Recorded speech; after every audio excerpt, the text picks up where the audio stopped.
আমি যতবার বিপদে পড়েছি, আমল করেছি, আল্লাহ এর ফলাফল আমাকে হাতে হাতে দিয়েছেন।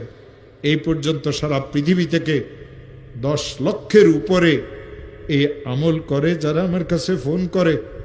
আফ্রিকা থেকে, আমেরিকা থেকে, লন্ডন থেকে 9 লক্ষের উপরে তো মানুষেরা এই আমলের শেয়ার করেছে।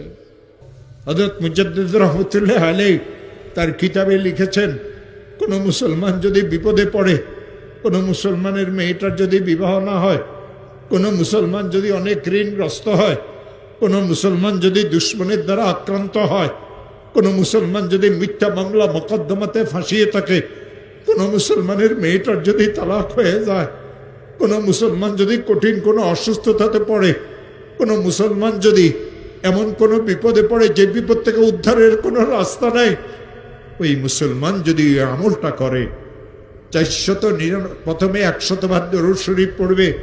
যেই দরুদ শরীফ সে পড়তে জানে, ইশারের নামাজের শেষে ঘুমের আগে পড়বে আল্লাহুম্মা সাল্লি আলা সাইয়্যিদিনা মুহাম্মদ 100 বার। 499 বার পড়বে লা হাওলা ওয়ালা কুওয়াতা ইল্লা বিল্লাহ। একবার পড়বে লা হাওলা ওয়ালা কুওয়াতা ইল্লা বিল্লাহিল আলিয়্যিল আযীম। 100 বার দরুদ শরীফ পড়বে, হাত পাতিয়ে বলবে মাওলা আমি অনেক গরিব মানুষ,